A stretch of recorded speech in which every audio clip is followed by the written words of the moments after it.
പ്രിയപ്പെട്ട സഹോദരങ്ങളെ, ദനഹാകാലത്തിൻ്റെ മൂന്നാമത്തെ ഞായറാഴ്ച നാം ആചരിക്കുകയാണ്. നാളെ 3 നോയമ്പ് ആരംഭിക്കുകയുമാണ്. ഈ നോമ്പിലൂടെ ചെറിയ നോമ്പാണ്, ആചരണത്തിലൂടെ അനുഗ്രഹം ലഭ്യമാക്കാൻ ഇടയാകട്ടെ എന്ന് പ്രാർത്ഥിക്കുന്നു. സഭയിലെ ശുശ്രൂഷ അധികാരം കൈമാറുന്നത് നമുക്ക് വളരെ പരിചിതമാണ്. മാർപ്പാപ്പമാർ തിരഞ്ഞെടുക്കുന്ന രീതിയും ഒരു മാർപ്പാപ്പ രാജിവെച്ച് അടുത്ത മാർപ്പാപ്പയെ തിരഞ്ഞെടുക്കുന്ന രീതിയൊക്കെ നമ്മുടെ ഹൃദയത്തിലുണ്ട്. ലോകത്തിലെ ഏറ്റവും കൃത്യമായും ഹൃദ്യമായും അതേസമയത്ത് വളരെ പൂർണ്ണതയോടുകൂടിയും നടക്കുന്ന ഒരു തിരഞ്ഞെടുപ്പ് ആണ് വത്തിക്കാനിൽ നടക്കുന്ന മാർപ്പാപ്പായുടെ തിരഞ്ഞെടുപ്പ്. ചരിത്രത്തെ അതിജീവിച്ച് നിൽക്കുന്ന ഒരു യാഥാർത്ഥ്യമാണ്. ഏതാണ്ട് അതിനനുസൃതമായി നമ്മൾ തൊട്ടടുത്ത ദിനത്തിൽ തന്നെ നമുക്ക് മേജർ ആർച്ച് ബിഷപ്പിൻ്റെ തിരഞ്ഞെടുപ്പുണ്ടായി. ശുശ്രൂഷ കൈമാറുന്ന ഒരു സംഗതിയാണ്. ലോകത്തിലാദ്യമായിട്ട് നടക്കുന്ന കാര്യമൊന്നുമല്ല ഇത്, സഭയിൽ നിരന്തരം നടക്കുന്ന ഒരു സംഗതിയാണ്. ആ കൈമാറുന്നതിൻ്റെ പിൻപിൽ ആ വലിയ ചരിത്ര രഹസ്യം മോശയിൽ നിന്ന് ജോഷുവയിലേക്ക് ശുശ്രൂഷ അധികാരം കൈമാറുന്നതാണ് ഇന്നത്തെ ആദ്യത്തെ വായന. അവിടെ ഏറ്റവും പ്രധാനപ്പെട്ട കാര്യം, പ്രവർത്തിക്കുന്നത് കർത്താവാണ്, നമ്മൾ നിന്നു കൊടുത്താൽ മാത്രം മതി. അതുകൊണ്ട് കർത്താവ് നിൻ്റെ കൂടെ ഉണ്ടായിരിക്കും. നീ അതുകൊണ്ട് ഭയപ്പെടേണ്ട, ഒട്ടും തന്നെ വിഷമിക്കുകയും വേണ്ട, പരിഭ്രാന്തരാവേണ്ട. ഈശോ മുമ്പിൽ നടക്കും, ദൈവം മുമ്പിൽ നടക്കും, കർത്താവ് മുമ്പിൽ നടക്കും എന്നൊക്കെ പറയുന്ന ഭാഗങ്ങളാണ്. അതുകൊണ്ട് ഇന്നും തിരഞ്ഞെടുക്കപ്പെടുന്ന ആൾക്കാർക്ക് ധൈര്യം നൽകുന്നത് അതുതന്നെയാണ്. വളരെ പ്രതിസന്ധികൾ നിറഞ്ഞ ഒരു കാലഘട്ടത്തിലൂടെ ഇപ്പോൾ സഭ കടന്നു പോകുന്നെന്ന് ആളുകൾക്ക് പറയുന്നുണ്ട്. പക്ഷെ എത്രയോ പ്രതിസന്ധികൾ കഴിഞ്ഞാണ് സഭ ഇവിടം വരെ എത്തിയത്. ഇതിൻ്റെ പിൻപിൽ ദൈവത്തിൻ്റെ ആത്മാവും കർത്താവിൻ്റെ സാന്നിധ്യവും നിലനിൽക്കുന്നത് കൊണ്ട് ഈ എത്ര ബലഹീനമായ കരങ്ങളിലൂടെയാണെങ്കിലും കർത്താവ് സഭയെ മുമ്പോട്ട് കൊണ്ടുപോകും. യുഗാന്ത്യം വരെ ഞാൻ നിങ്ങളുടെ കൂടെ ഉണ്ടായിരിക്കും എന്നുള്ളൊരു ഉറപ്പാണ്. അത് ശക്തമായ ഉറപ്പ് തന്നെയാണ്. അതുകൊണ്ടാണ് ഇങ്ങനെ ഇപ്പം പൊട്ടിത്തകർന്ന് താഴെ വീഴുമെന്നൊക്കെ ആളുകൾ പ്രതീക്ഷിച്ച് കാത്തിരുന്ന്, പ്രത്യേകിച്ച് കത്തോലിക്ക സഭ എങ്ങനെയെങ്കിലും തകർക്കണമെന്ന് വിചാരിച്ച് ഏതെല്ലാം തരത്തിൽ കണ്ണിൽ എണ്ണയൊഴിച്ച് നോക്കിയിരിക്കുന്നവരെയൊക്കെ നിരാശപ്പെടുത്തിക്കൊണ്ട് സഭയുടെ കാര്യങ്ങൾ മുമ്പോട്ട് പോകുമ്പോൾ ഇനിയെങ്കിലും മനുഷ്യൻ വിചാരിക്കേണ്ട, ഇത് മാനുഷികമായ കാര്യമല്ല. അതിൻ്റെ പിൻപിൽ അത്ഭുതകരമായൊരു രഹസ്യമുണ്ട്. മറ്റ് സംഘടനകളുടെ തിരഞ്ഞെടുപ്പ് പോലെയൊന്നും അല്ലിത്. രാഷ്ട്രീയ സംഘടന പോലെയല്ല. എത്രയോ രാഷ്ട്രീയ സംഘങ്ങൾ ഉണ്ടാകുകയും അസ്തമിക്കുകയും ചെയ്തു. ലോക രാഷ്ട്രങ്ങളുണ്ടായി എത്ര എണ്ണം അസ്തമിച്ചു, എത്രയോ പ്രത്യയശാസ്ത്രങ്ങളുണ്ടായി എത്ര എണ്ണം അസ്തമിച്ചു. എത്ര ഭയങ്കരമായിട്ട് 24 മണിക്കൂർ കത്തോലിക്കരെ പൊടിയാക്കുമെന്ന് പറഞ്ഞാൽ എപ്പോഴും ചക്രവർത്തി വന്നു പോയിട്ട് എങ്ങനെ അസ്തമിച്ചു എന്ന് പറഞ്ഞതുപോലെ സഭയിലെ കൈമാറ്റം ശുശ്രൂഷ ഇന്നും തുടർന്നുകൊണ്ട് പോകുന്നവരെ ഒരു കുറവുമില്ലാതെ നടക്കുന്നു എന്നുള്ള കാര്യം എവിടെയാണ് അതിൻ്റെ രഹസ്യം നിൽക്കുന്നതെന്ന് നാം കണ്ടെത്തുകയാണ് ഇന്ന്. അതുകൊണ്ട് സഭാ ശുശ്രൂഷ അധികാരമല്ലാതെ ശുശ്രൂഷയാണ്. കൈമാറ്റത്തിൻ്റെ പിൻപിലെ രഹസ്യം, അടിസ്ഥാന രഹസ്യം എന്നുള്ളത് കർത്താവ് മുമ്പിൽ നിന്ന് ശുശ്രൂഷ ചെയ്യുന്നു, ജോലി ചെയ്യുന്നു, നമ്മെ ഒരു ഉപകരണമാക്കുന്നു. അതിനപ്പുറത്തോട്ട് നമ്മളൊന്നുമല്ല. എൻ്റെ കാര്യം എടുത്ത് ആരായാലും ശരി, എത്ര പ്രഗത്ഭനായാലും ശരി, മനുഷ്യ വ്യക്തിയുടെ പ്രാഗൽഭ്യത്തിലോ കഴിവിലോ സിദ്ധിയിലോ ഒന്നുമല്ല സഭയുടെ നേതൃത്വ ശുശ്രൂഷ മുമ്പോട്ട് പോകുന്നതെന്ന് വളരെ പച്ചയായ ഒരു യാഥാർത്ഥ്യം. അത് ആ സ്ഥാനത്തുള്ളവർക്കറിയാം, അത് തിരഞ്ഞെടുക്കുന്നവർക്കും അറിയാം.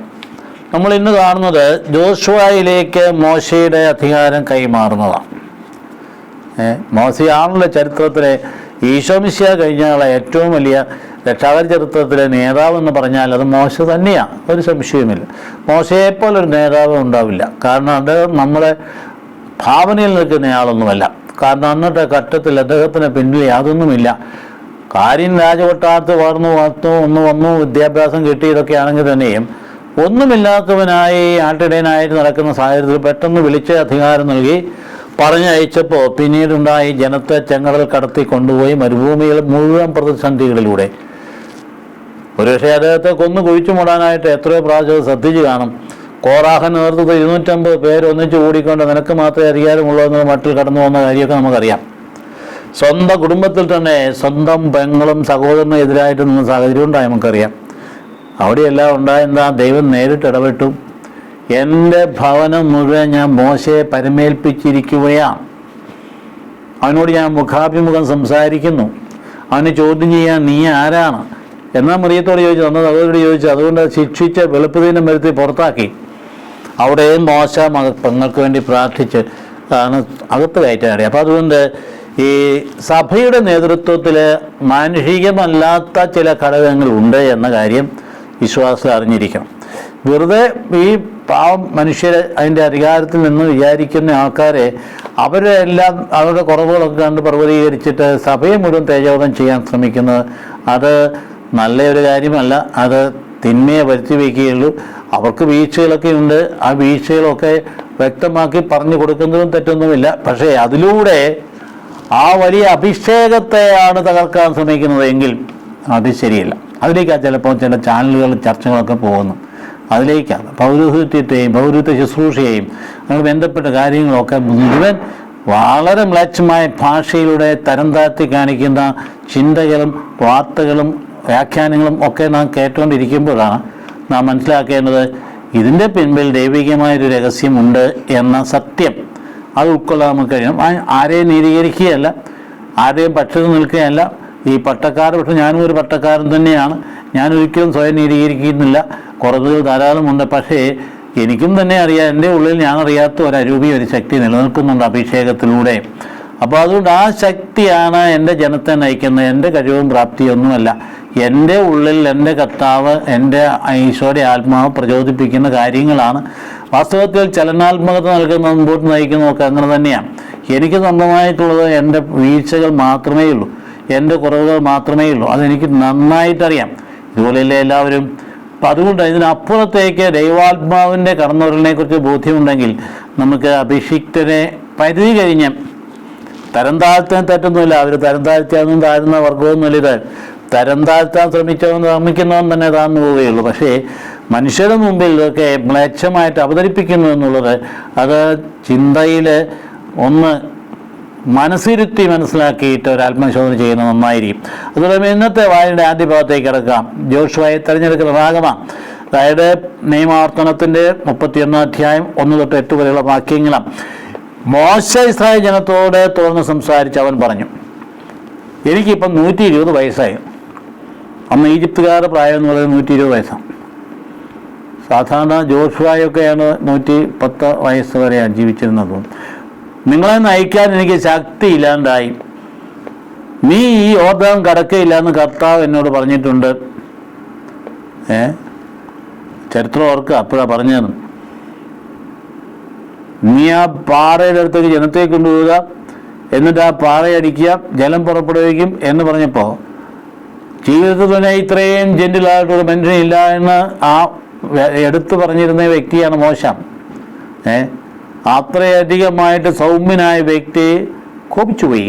കോപിക്കാതിരിക്കാൻ പറ്റുമോ? അതുപോലെയാണ് ഈ ജനത്തിൻ്റെ ഈ പ്രതിലോമ ശക്തിയുടെ പ്രകടനങ്ങളും അവരുടേതായിട്ടുള്ള മുറുമുറുപ്പും പെറുപെറുപ്പും അരിശവും കോപവും ഒക്കെ വന്ന് അദ്ദേഹത്തിനാകപ്പഴങ്ങ അരിശമെന്ന് പറയും, നിനക്കൊക്കെ ഞങ്ങൾ പാറ പൊട്ടിച്ച് വെള്ളം തരണമെന്ന് നിങ്ങൾ ചോദിച്ചു പോയി. ആ ശ്രദ്ധ ചോദിക്കാൻ പാടില്ലാത്ത ദൈവം ആഗ്രഹിച്ച എന്നാണ് അഭിഷിക്തം ചെയ്യേണ്ടത് അൽത്താരയുടെ സമീപത്തേക്ക് വിശ്വാസികളെ കൊണ്ടുവരിക എന്നതും അതാ ജപാലനം. അജപാലനം എന്ന് പറയുന്നതാണ് വിശ്വാസികളെ അൽത്താരയുടെ സമീപത്തേക്ക് കൊണ്ടുവരിക. അവൻ്റെ വീട്ടിൽ ചെന്ന് തേടിപ്പിടിച്ച് അവൻ്റെ വഴി തെറ്റിയ വഴിയിൽ നിന്ന് തിരിച്ചു കൊണ്ടുവരിക. ബാക്കി കാര്യം കർത്താവിൻ്റെതാണ്. കർത്താവാണ് കൊടുക്കുന്ന പരിശുദ്ധാത്മാവിനെ. പാറ പൊട്ടിച്ച് ജലം നൽകുന്ന കർത്താവാണ്. അപ്പം ഞങ്ങൾ നിങ്ങൾക്ക് വെള്ളം തന്നെന്ന് ചോദിച്ചാണ് കർത്താവ് ഇഷ്ടപ്പെടാതെ പോയത്. അതുകൊണ്ട് നീ കാനാൻ ദേശം കാണുകയില്ല എന്ന് പറഞ്ഞിട്ട് ശിക്ഷിച്ചങ്ങ് തള്ളിക്കളയല്ലേ. അങ്ങ് നേബോ മലയുടെ മുകളിൽ ചെന്ന് കഴിഞ്ഞപ്പോൾ കാനാൻ ദേശം കണ്ടോളാൻ പറഞ്ഞു. കണ്ടു കഴിഞ്ഞിട്ട് അവിടെ മോശ മരിക്കുകയാണ്. പക്ഷേ അവിടെ ഒരു കാര്യം എഴുതി വെച്ചിട്ടുണ്ട്. അതായത് മോശയെ സംസ്കരിക്കപ്പെട്ടു എന്നാണ് പറഞ്ഞത്. അവൻ സംസ്കരിച്ചു, ദൈവം തന്നെ മോശയെ സംസ്കരിച്ചു. മറ്റൊരു മനുഷ്യനെയും ദൈവം തന്നെ സംസ്കരിച്ചതായിട്ട് പറഞ്ഞിട്ടില്ല. അപ്പോൾ അതുകൊണ്ട് മോശയുടെ കബറിടം എവിടെയാണെന്ന് ആർക്കും അറിയാൻ പാടില്ല. ഇപ്പം നമ്മൾ ഇസ്രായേൽ ഗ്രൂപ്പായിട്ട് പോകുമ്പം നമുക്ക് നേബോ മലയുടെ മുകളിൽ ചെല്ലുമ്പോൾ ഒരു പ്രത്യേക സ്പോട്ട് മോശയുടെ ആയിട്ട് എടുത്ത് കാണിക്കുന്നുണ്ട്. അവിടെ നിന്ന് സംസ്കരിച്ചു എന്ന് പറയാൻ നമുക്ക് വിശ്വാസയോഗ്യമല്ല. കാരണം നിയമാവർത്തന പുസ്തകത്തിന് 34 അധ്യായത്തിൽ അത് കൃത്യമായിട്ട് പറഞ്ഞിട്ടുണ്ട്. അപ്പോൾ അങ്ങനെയുള്ള ഒരു മോശ പറയുക, കർത്താവ് എന്നോട് പറഞ്ഞിട്ടുണ്ട്, നിങ്ങൾ ദൈവമായ കർത്താവ് തന്നെ നിങ്ങൾക്ക് മുമ്പേ പോകും. അവിടുന്ന് നിങ്ങളുടെ മുമ്പിൽ നിന്ന് ഈ ജനതകളെ നശിപ്പിക്കും. നിങ്ങൾ അവരുടെ ദേശം കൈവശമാക്കുകയും ചെയ്യും. കർത്താവ് അരുളിച്ചതുപോലെ ജോഷുവ നിങ്ങളെ നയിക്കും. കാരണം ജോഷുവയെ നന്നായിട്ട് പുള്ളി പരിശീലിപ്പിച്ചിട്ടുണ്ട്. മോശയുടെ കാണുന്ന ഒരു വലിയ ഗുണം അദ്ദേഹം ജോഷുവയെ പരിശീലിപ്പിച്ചിരുന്നു. കാദേശ് ബർണേസ് ദേശത്ത് ചെന്നപ്പോൾ ആ ജനം മുഴുവനുമായിട്ട് ഇളകി വശായി എതിരായി. കാരണം ഒറ്റുനോക്കാൻ വിട്ട 12 പേരിൽ അവർ 10 പേരും പറഞ്ഞ് അങ്ങോട്ട് പോകരുത്, അവിടെ ആനാക്കെമിൻ്റെ മക്കളാൽ താമസിക്കുന്നതൊന്നും അങ്ങോട്ട് പോകരുത്, പോയ അപകടമാണെന്ന് പറയപ്പോൾ 4 പേര് പറഞ്ഞു നേരെ. ആരാ പറഞ്ഞ? കാലബും ജോഷുവയും.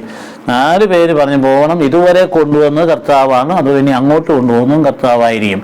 അതിലൊരാളാണ് ജോഷുവ എന്ന് പറയുന്നയാൾ. അപ്പോൾ ജോഷുവ ആ മോശ ഹൃദയത്തോട് ചേർന്ന് കർത്താവ് പ്രവർത്തിക്കുന്ന കണ്ടറിഞ്ഞ് പഠിച്ചയാളാണ്. അപ്പം അതുകൊണ്ട് അതിന് ഭയമൊന്നുമില്ല. അപ്പം അതുകൊണ്ട് ആ ജോഷുവയെ ശരിക്കും നല്ലൊരു നേതാവ് സഭയിലായാലും ശരി അവൻ്റെ അനുയായികളെ പരിശീലിപ്പിച്ചുകൊണ്ടിരിക്കും. അതാണ് ഏറ്റവും പ്രധാനപ്പെട്ട കാര്യം. ഉത്തരവാദിത്വം ഏറ്റെടുക്കാനോ ഡിസ്ചാർജ് ചെയ്യാനുള്ള കഴിവുണ്ടാകാത്ത പരിശീലനം കൊടുത്തുകൊണ്ടിരിക്കും. അപ്പം അതുകൊണ്ട് ഇവിടെ എടുത്തു പറയുക, കർത്താവ് അമ്മോരി രാജാക്കന്മാരായ സീഹോനെയും ഓഗിനെയും അവരുടെ ദേശത്തെയും നശിപ്പിച്ചതുപോലെ ഇവരെയും നശിപ്പിക്കും. കർത്താവ് അവരെ നിങ്ങൾ ഏൽപ്പിച്ചു തരുമ്പോൾ ഞാൻ നിങ്ങൾക്ക് നൽകിയിട്ടുള്ള കൽപ്പനകളെ അനുസരിച്ച് നിങ്ങൾ അവരോട് പ്രവർത്തിക്കും എന്ന് പറഞ്ഞാൽ ഈ മറ്റ് ജനതകൾ, ഈ പറഞ്ഞ ഹിത്യർ, അമ്മോരിയർ, ഹിവ്യർ, യെബൂസ്യർ തുടങ്ങിയ ആൾക്കാരാണ് ഇവരെ. അവരുടെ ദേശമാണെന്ന് കൊടുക്കുന്നത്. അപ്പോൾ അവിടെ എന്തുകൊണ്ടാണ് നശിപ്പിക്കുകയെന്ന് പറഞ്ഞ് കൃത്യമായ വ്യവസ്ഥ പറഞ്ഞിട്ടുണ്ട്. അമ്മോരിയുടെ ദുഷ്ടത ഇതുവരെ അവസാനിച്ചിട്ടില്ല. അപ്പോൾ അവർ നീക്കം ചെയ്യാൻ കാരണം അവർ തന്നെയാണ്. ഇസ്രായേൽ ജനത്തോട് പ്രത്യേക താല്പര്യം കൊണ്ടുവന്നതിനേക്കാൾ ഉപരിയായി അമ്മോര്യർ എന്ന് പറയുന്ന വിഭാഗക്കാരുടെ എല്ലാം ചേർന്ന് പോകുന്നവരുടെ ദുഷ്ടത കണ്ടത് കൊണ്ടാണ് അവരെ നീക്കം ചെയ്യാനിടയായിട്ടുള്ളത്. അപ്പോൾ കർത്താവ് നീതിമാൻ തന്നെയാണ്. അപ്പോൾ അതുകൊണ്ട് ഈ ജനത്തിന് ആ സ്ഥലം അവർക്ക് കൊടുക്കുകയാണ്. അപ്പോൾ അവർക്ക് ഈ മജ്ജ നീട്ടുന്നതിന് അങ്ങോട്ട് പ്രവേശിപ്പിക്കാൻ മോശയ്ക്ക് പറ്റിയാൽ മോശ ഈ ദേശം ദൈവം കാണിച്ചു. മോശ ഇവിടെ അവസാനിക്കുകയും പിന്നീട് ജോഷുവ ഏറ്റെടുക്കുകയും ചെയ്യുന്നു. ശക്തരും ധീരരുമായിരിക്കുകയും ഭയപ്പെടേണ്ട. ഇതാണ് ശുശ്രൂഷകർക്ക് നൽകുന്ന അതിമനോഹരമായിട്ടുള്ള ആഹ്വാനം. ധാരാളം വിദ്യാർത്ഥികൾ പട്ടം വാങ്ങിച്ചിട്ടുണ്ട് ഈ വർഷം. ഏതുമാത്രമുണ്ട്. പക്ഷേ എൻ്റെ പ്രിയപ്പെട്ട കൊച്ചനുജന്മാരായ വേദിയിൽ നമുക്ക് കിട്ടുന്ന ധൈര്യം മനുഷ്യരിൽ നിന്നല്ല. മനുഷ്യരെ നോക്കിയാൽ നമുക്ക് ജീവിക്കാനും പറ്റുകയില്ല. നെഗറ്റീവായിട്ടുള്ള മാത്രം പ്രതീക്ഷിച്ചാൽ മതി. പക്ഷെ ഇവിടെ പറയുന്നു ശക്തരും ധീരരുമായിരിക്കുവാൻ ഭയപ്പെടേണ്ട. ആരെ പരിഭ്രമിക്കേണ്ടെന്നാൽ നിങ്ങളുടെ ദൈവമായ കർത്താവാണ് കൂടെ വരുന്നത്. അതാണ് ഏറ്റവും പ്രധാനപ്പെട്ട കാര്യം. ദൈവമായ കർത്താവാണ് കൂടെ വരുന്നത്. അവിടുന്ന് നിങ്ങളെ നിരാശപ്പെടുത്തിയ പരിത്യജിക്കുകയില്ല. അനന്തരം മോശ ജോഷയെ വിളിച്ച് എല്ലാവരുടെയും മുമ്പിൽ വെച്ച് അവനോട് പറഞ്ഞു. പോകണ്ടോ, എല്ലാ അഭിഷിക്തർക്കും കിട്ടുന്ന ഏറ്റവും വലിയൊരു ധൈര്യം ഇതാ. ഏത് സ്ഥാനത്തേക്ക് എടുക്കപ്പെട്ടാൽ എന്തൊരു ദൗത്യം തന്നാലും നമ്മുടെ കഴിവ് കൊണ്ടെല്ലാം ഡിസ്ചാർജ് ചെയ്യാമെന്ന് ഒരിക്കലും ധരിക്കേണ്ട. ഇനി ഏതൊരു സ്ഥാനത്ത് ചെന്ന് എന്തെങ്കിലും നന്മ ചെയ്താലും നമ്മുടെ കഴിവായിരുന്നു എന്നും ധരിക്കേണ്ട കാര്യമില്ല. മനുഷ്യൻ പ്രശംസിക്കുന്ന രീതിയിൽ തന്നെ താഴ്ത്തി കിട്ടുകയും ചെയ്യും.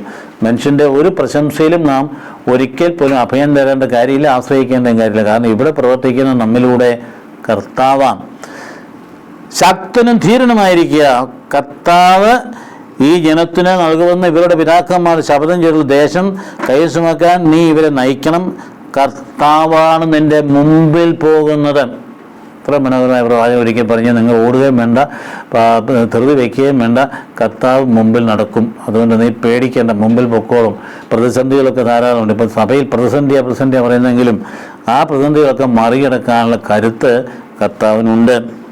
അവിടുന്ന് നിങ്ങളുടെ കൂടെ ഉണ്ടായിരിക്കും. അവിടുന്ന് നിന്നെ ഭഗ്നാശനാക്കിയോ പരിത്യജിക്കോ ഇല്ല. ഭയപ്പെടുകയോ സംഭ്രമിക്കുകയോ വേണ്ട. നവാഭിഷിക്തരായ വൈദികർക്ക് ഏറ്റവും മനോഹര സന്ദേശം ഇതാണ്: പരിഭ്രമിക്കേണ്ട. കാരണം ആളുകൾക്ക് ഒത്തിരി പറഞ്ഞേക്കാം, നിങ്ങൾ ചെയ്യാൻ പോകുന്ന കാര്യത്തിന് ആളുകൾ നിങ്ങളെ നോക്കിയിരിക്കും, വിമർശിക്കും, കുറ്റപ്പെടുത്തും. അതുകൊണ്ട് പലപ്പോഴും നന്മയാരൊന്നും പറയില്ല. അതുകൊണ്ട് ഈ ജീവിതം വളരെ വിഷമകരമായ ജീവിതമാണ്. അതുകൊണ്ട് ഈ രീതിയുടെ പോകുന്നത്ര എളുപ്പമുള്ള കാര്യം നിങ്ങൾക്ക് പറഞ്ഞ് പേടിപ്പിച്ചിട്ടുണ്ടാവുമല്ലോ. ഇനിയും പേടിപ്പിക്കുന്ന കാര്യം. പക്ഷേ ഇവിടെ പറയുന്നു എന്താണ്? ഭയപ്പെടേണ്ട, ശക്തരായിരിക്കുക, ധീരരായിരിക്കുക, ഭഗ്നാശാകേണ്ട, പരിത്യജിക്കുകയില്ല. കർത്താവ് നിങ്ങളുടെ കൂടെയുണ്ട്. അതുകൊണ്ട് ഭയപ്പെടുകയോ സംഭ്രമിക്കുകയോ വേണ്ട എന്ന കാര്യം വളരെ മനോഹരമായ രീതിയിൽ ഇവിടുന്ന കാര്യം മനസ്സിലാക്കുക. അപ്പോൾ അതുകൊണ്ട് അദ്ദേഹം പറയും എനിക്ക് 120 വയസ്സ്. അന്നത്തെ കാലത്ത് വയസ്സെന്ന് പറയുന്നത് ഈജിപ്തുകാർക്ക് 110 വയസ്സാണ്.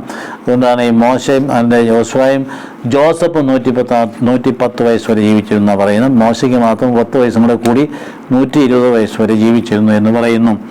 അപ്പോൾ യോശുവയെ നേതാവായി എടുത്തു. അത് നേരത്തെ പറഞ്ഞിട്ടുണ്ട്. നിയമാവർത്തനം 1:37 പറയുന്നത്, നിങ്ങൾ നിമിത്തം അവനൊന്ന് അന്നോടും കോപിച്ചു, അവിടുന്ന് പറഞ്ഞു നീ അവിടെ പ്രവേശിക്കുകയില്ല. അപ്പോൾ എടുത്തെടുത്ത് പറഞ്ഞുള്ള കാര്യമാണ്. അവിടുന്ന് പ്രവേശിക്കില്ല ഞാൻ കാരണം വിശദീകരിച്ചായിരുന്നു. നിങ്ങൾ ദൈവമായ കർത്താവാണ്, ദഹിപ്പിക്കുന്ന അഗ്നിയായി നിങ്ങളുടെ മുമ്പിൽ പോകുന്നു. ഇതാണ് കർത്താവ് മുമ്പിൽ പോകുന്ന, ചുമ്മാ പോകുന്നില്ല, ദഹിപ്പിക്കുന്ന അഗ്നിയായി. കാരണം സർവ്വ ശത്രുതകളെയും സർവ്വ പ്രശ്നങ്ങളെയും ദഹിപ്പിച്ച് കളയുന്ന അഗ്നിയായിട്ട് കർത്താവ് മുമ്പിൽ പോകുന്നത്. അതുകൊണ്ട് നിന്റെ സഹായകനുമായ ജോഷുവ അവിടെ പ്രവേശിക്കുമെന്ന് ദൈവം തന്നെ പറഞ്ഞിട്ടുണ്ട് മോശയോട്. അപ്പോൾ ഈ ജനത്തെ അക്കരയ്ക്ക് നയിക്കുകയും നീ കാണാൻ പോകുന്ന ദേശം അവർക്ക് അവകാശമായി കൊടുക്കുകയും ചെയ്യും. അതുകൊണ്ട് ജോഷുവയോട് പറയാം, നീ തന്നെ ദൈവം ധൈര്യപ്പെടുത്തുക, നീ അക്കരയ്ക്ക് നയിക്കും, നീ ഒന്നും പേടിക്കേണ്ട. അപ്പോൾ ജോഷുവയിലൂടെ കർത്താവാണ് നയിക്കുന്ന ബോധ്യം, അത് അവർക്ക് ശക്തിയും ധൈര്യം, ജനത്തിന് ധൈര്യം പകരുന്ന കർത്താവാണ് നയിക്കുന്നത് ജോഷുവയിലൂടെ എന്ന ബോധ്യം അവർക്ക് ധൈര്യം പകർന്നു. ഇതാ നിങ്ങളുടെ ദൈവമായ കർത്താവ് ഈ ദേശം നിങ്ങൾക്ക് തന്നിരിക്കുന്നു. നിയമാവർത്തനം 1:21 കർത്താവ് കഷ്ടപ്പെട്ട് അധ്വാനിച്ച് യുദ്ധം ചെയ്താൽ നേടിയെടുക്കുന്നതെങ്കിലും അത് കർത്താവ് നൽകിയത് കൊണ്ടാണ് യുദ്ധത്തിൽ വിജയിക്കേണ്ടത്. അമലേക്കിരുന്നുള്ള യുദ്ധത്തിൽ എങ്ങനെ വിജയിച്ച്? അമലേക്ക യുദ്ധത്തിൽ തോറ്റോടിയപ്പോൾ എന്താ സംഭവിച്ചാൽ സാവൂൾ രാജാവിനെ തള്ളിക്കളയുന്ന കാരണം അമലേക്കരുമായിട്ടുള്ള വാസ്തവത്തിൽ അവരെ തോൽപ്പിക്കുന്നത് മെനക്കെട്ടില്ല. ഇവരെ തോൽപ്പിച്ചത് എങ്ങനെയാണ്? മോശ കൈകൾ ഉയർത്തിപ്പിടിച്ച് പ്രാർത്ഥിച്ചു. മോശയുടെ കൈ ഉയർന്നു നിന്നപ്പോഴൊക്കെ ജയിച്ചു. അങ്ങനെ അമലേക്ക പരിപൂർണമായിട്ട് പരാജയപ്പെടാൻ ഇടയായി. അപ്പോൾ അവിടുന്ന് കാനാൻ ദേശത്തേക്ക് പ്രവേശിക്കും. നിയമാവർത്തനം 7:17 പറയുന്നു, നിങ്ങൾ അവരെ ഭയപ്പെടരുത്, എന്തെന്നാൽ നിങ്ങൾ ദൈവമായ കർത്താവ് വലിയവനും ഭീതിതനുമായ ദൈവമാണ്, അവിടുന്ന് നിങ്ങളുടെ മധ്യേ ഉണ്ട്. ഇത് നമുക്ക് ഒരു ബോധ്യം ഉണ്ടെങ്കിൽ നമുക്ക് ധൈര്യം കിട്ടുകയില്ലേ? കർത്താവ് നമ്മളെ കൂടെയുണ്ട്, നമ്മുടെ മധ്യേ ഉണ്ട്. ഇതൊക്കെ ഒരു നിസ്സാര ഭാവനയൊന്നുമല്ല, ഇത് ചരിത്രപരമായ യാഥാർത്ഥ്യമാണ്. അദൃശ്യനായ കർത്താവ് കൂടെ ഉണ്ട് എന്ന ഉത്തമമായ ബോധ്യ അഭിഷിക്തർക്കുണ്ടാണ് ദൈവജനത്തിനും ഉണ്ടായിരിക്കേണ്ടതാണ്. അതുകൊണ്ട് ശക്തനും ധീരനുമായിരിക്കുക. എന്നാൽ കർത്താവാണ് നിന്റെ മുമ്പിൽ പോകുന്നത്, അവിടുന്ന് നിങ്ങളോട് കൂടെ ഉണ്ടായിരിക്കും. ഭയപ്പെടുകയും വേണ്ട, സംഭ്രമിക്കുകയും വേണ്ട. അപ്പോൾ അതുപോലെ ആ കാര്യം, ഈ കർത്താവ് കൂടെ ഉണ്ടെന്നുള്ള കാര്യം എവിടെയോ എന്തെല്ലാം പ്രാവശ്യം പറഞ്ഞിരിക്കുന്നത്. നിയമാവർത്തനം 31:21 കർത്താവ് ജോഷുവയോട് പറഞ്ഞ് ശക്തൻ ധീരനുമായിരിക്കാൻ, നീ അവരെ നയിക്കും, ഞാൻ നിന്റെ കൂടെ ഉണ്ട്. അതുപോലെ തന്നെ വീണ്ടും 1:6 ഒരിക്കലും നിന്നെ ഞാൻ കൈവിടുകയില്ല. ജോഷുവയുടെ പുസ്തകത്തിന് 1:6 ഒരിക്കലും ഞാൻ നിന്നെ കൈവിടുകയില്ല, മോശയോട് എന്ന പോലെ ഞാൻ നിന്റെ കൂടെ ഉണ്ടായിരിക്കും. അപ്പോൾ അങ്ങനെയുള്ള ആ കാര്യം. അതുകൊണ്ട് കർത്താവ് ഏൽപ്പിക്കുന്ന ദൗത്യം പൂർത്തിയാക്കാൻ ശക്തി അവിടുന്ന് തരുന്നത്. നമ്മൾ പേടിക്കേണ്ട കാര്യമില്ല. കർത്താവ് ഏൽപ്പിക്കുന്ന ദൗത്യം പൂർത്തിയാക്കാനുള്ള ശക്തി അവിടുന്ന് തന്നെ നമുക്ക് തരും. അപ്പോൾ ആ വിധത്തിലുള്ള നമുക്ക് വാസ്തവം പറഞ്ഞ് ജോഷുവ ഈശോയുടെ മുന്നോടിയാണ്. അപ്പോൾ ദൈവത്തിൻ്റെ പ്രവൃത്തി നമ്മളുടെ കൂടെ മുമ്പിലൂടെ നടക്കും. അപ്പോൾ അതുകൊണ്ട് ആദ്യത്തെ വായനയുടെ പ്രധാന സന്ദേശം വളരെ വ്യക്തമാണ്. നമ്മുടെ ജീവിതത്തിലും സഭയുടെ ജീവിതത്തിലും നമ്മൾ ഏൽപ്പിക്കപ്പെടുന്ന ദൗത്യം, ഇനി അൽമായരാണെങ്കിൽ ഏൽപ്പിക്കപ്പെടുന്ന ദൗത്യം, അത് നിർവഹിക്കുന്നതിന് കർത്താവ് ശക്തി നൽകും എന്ന കാര്യം നമ്മുടെ മനസ്സിൽ ഉറയ്ക്കട്ടെ.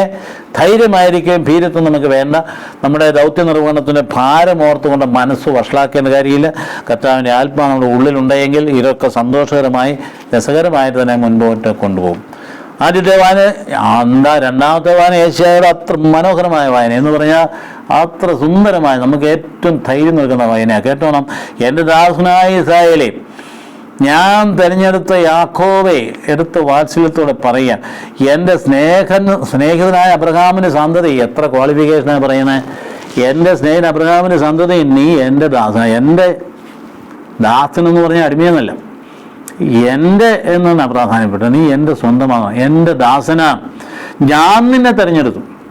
അപ്പോൾ കർത്താവ് നിയമത്തിൽ പറയുന്നുണ്ടല്ലോ, നിങ്ങൾ എന്നെ തിരഞ്ഞെടുത്തതല്ല, ഞാൻ നിങ്ങളെ തിരഞ്ഞെടുത്തത്. അതിൽ വളരെ പ്രധാനപ്പെട്ട കാര്യം, ദൈവത്തെ കർത്താവിന് നമ്മൾ തിരഞ്ഞെടുത്തതല്ല, കർത്താവ് നമ്മെ തിരഞ്ഞെടുത്തതാണ്. അപ്പോൾ ഞാൻ നിന്നെ തിരഞ്ഞെടുത്തു, ഇനി ഒരിക്കലും ഉപേക്ഷിക്കുകയില്ല.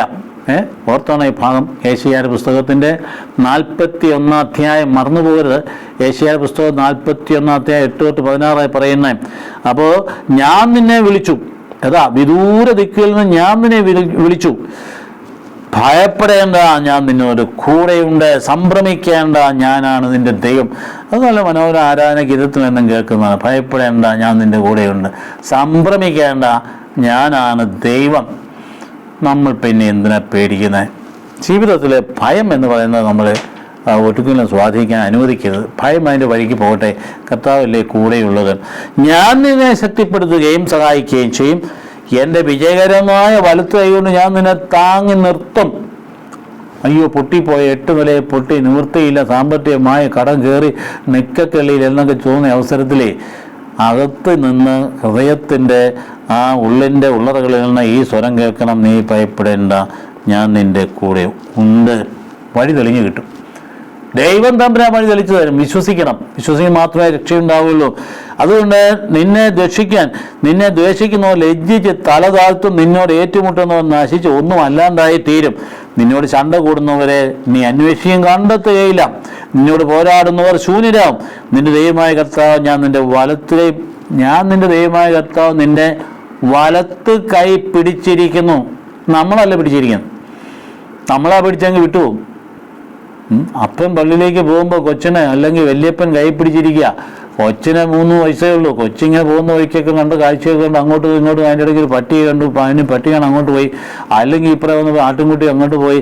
അങ്ങോട്ടും ഇങ്ങോട്ടും പോകുമ്പോൾ ഉരുണ്ട് വീഴാതിരിക്കാൻ ഒരു കൈ, ബലിഷ്ഠമായ കയ്യിലാണ് ഈ കുഞ്ഞിൻ്റെ കര ഇരിക്കും. അപ്പം പിടിച്ചിരിക്കുന്നതുകൊണ്ടാണ്, അതുകൊണ്ട് പോകില്ല. ഇനി അത് ഉരുണ്ട് വേണമെങ്കിൽ അപ്പം അന്നേരം എടുത്ത് പൊക്കി തോളിലിട്ട് വെക്കും. അതാണ് ദൈവം ഇവിടെ പറയുന്നത്.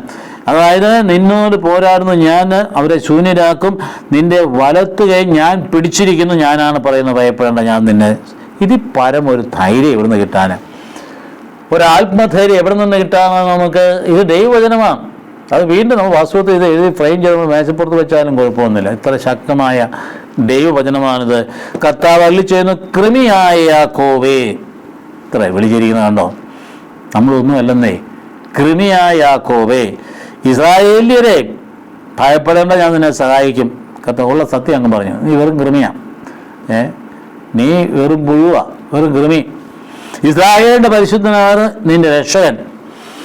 അപ്പോഴേ കൃമിയായ നിന്നെ എന്നാ കാണിക്കാൻ പോവാ? ഞാൻ നിന്നെ പുതിയതും മൂർച്ചേറിയതുമായ പല്ലുള്ള ചക്രത്തോട് കൂടിയ മെരിവണ്ടിയാക്കി മാറ്റും. അതാണ് ഈ പുഴുവനെ. അതായത് ഞാൻ നിന്നെ പുതിയതും മൂർച്ചയേറിയതും പല്ലുള്ള ചക്രങ്ങൾ കൂടിയതുമായ മെതിവണ്ടിയാക്കി മാറ്റും. നീ മലകളെ മെതിച്ച് പൊടിയാക്കും. ഈ പുഴുവായ നീയെ മലകളെ മെതിച്ച് പൊടിയാക്കും. നീ കുന്നുകളെ പതിര് പോലെയാക്കും. നീ അവയെ പാറ്റുകയും കാറ്റവയെ പറപ്പിച്ച് കളയുകയും കൊടുങ്കാറ്റ് അവയെ ചിതറിക്കുകയും ചെയ്യും. നീ കർത്താവിൽ ആനന്ദിക്കും. ഇസ്രായേലിൻ്റെ പരിശുദ്ധനിൽ നീ അഭിമാനം കൊള്ളും. നോക്കണേ, ഇതെത്ര ഹൃദ്യമായ വചനമാണെന്ന് ആലോചിച്ച് നോക്കുക നമ്മുടെ മനസ്സിൽ. അപ്പോൾ എത്രയോ പ്രാവശ്യമാണ് ഭയപ്പെടേണ്ട, 3 പ്രാവശ്യം അടുപ്പിച്ച് അവിടെ ഭയപ്പെടേണ്ട എന്ന് തന്നെ പറഞ്ഞിട്ടുണ്ട്. അപ്പോൾ ഇതൊരു വസ്തു പറയാം, കോണ്ടക്സ്റ്റ് എന്താണെന്നും കൂടി മനസ്സിലാക്കുന്നതല്ല. അതായത് 2ാമത്തെ പുറപ്പാടിൻ്റെ ഒരുക്കമാണ്, ബാബിലോണിൽ തിരിച്ചു വരാനുള്ള ഒരുക്കമാണ്. അപ്പോൾ ആ 50 വർഷം കടന്നുകൊണ്ട് ആ ഇരുട്ടറയിൽ കടന്ന് ഒരു വകയായി തീർന്നു. അപ്പോൾ ആ ജനത്തിന് ധൈര്യം കൊടുക്കാൻ, ശക്തിപ്പെടുത്തുകയും ചെയ്യാൻ, നിങ്ങൾ ജെറുസലേമിലേക്ക് തിരിച്ചു വരും. അപ്പോൾ തിരിച്ചു വരാനായിട്ട് പേടിക്കേണ്ട കാര്യമില്ല. 12,000 മൂച്ചും ശക്തിയൊക്കെ പോയില്ലേ, അതൊന്നും പേടിക്കേണ്ട, കർത്താവ് നിങ്ങളുടെ കൂടെയുണ്ട്, ദൈവം നിങ്ങളെ നയിക്കും എന്ന് പറയുന്ന ഒരു കോണ്ടക്റ്റാണത്. അപ്പോൾ അബ്രഹാത്തിൻ്റെ ദൈവത്തിൻ്റെ സ്നേഹം എന്നാണ് വിളിച്ചിരിക്കുന്നത്. അപ്പോൾ എന്താ ശരിക്കുന്ന രക്ഷാകര ചരിത്രത്തിൽ അബ്രഹാമിൻ്റെ സ്ഥാനം അതാണ്. അപ്പോൾ അവിടുന്ന് പിതാക്കന്മാർ ചെയ്ത വാഗ്ദാനം അത് പൂർത്തിയാക്കും. അതുകൊണ്ട് നീ ഒരു കൃമിയാണെങ്കിലും നിന്നെ ഞാൻ ശക്തിപ്പെടുത്തും എന്നാണ് വിശേഷിപ്പിച്ചിരിക്കുന്നത്. അപ്പോൾ കൃമിയും പുഴുവും, അതായത് ഗ്രീക്ക് സെപ്റ്റജിന്തിലേക്ക് കൃമിയും പുഴുവും എന്ന് പറഞ്ഞാൽ പുഴുവായിട്ടാണ് നിശ്ചയിച്ചിരിക്കും. അപ്പോൾ എന്ന് പറഞ്ഞാൽ ശോചനീയമായ അവരുടെ അവസ്ഥയാണ്. അതേസമയത്ത് രക്ഷകനായ ദൈവം കടന്നു വരാൻ പോകുന്ന സ്വാതന്ത്ര്യത്തിൻ്റെ അവസ്ഥ നിന്നെ രക്ഷിക്കും. ഗോയേൽ എന്ന് പറയാൻ ഉദ്ദേശിക്കും. ഗോയേൽ എന്ന് പറഞ്ഞാൽ രക്ഷകൻ എന്താണ് അർത്ഥം? അതായത് രക്ഷിക്കുന്ന വ്യക്തി. അവരത്തിൽ പല നിമിത്തം എടുത്ത് പറയുന്നുണ്ട്, മനുഷ്യനിൽ ഇനി യേശയ്യ 2:20 എടുത്തു പറയുന്നു, മനുഷ്യനിൽ നീ ഇനി വിശ്വാസം അർപ്പിക്കരുത്. അവനൊരു ശ്വാസം മാത്രം. അവന് എന്ത് വിലയുണ്ട്?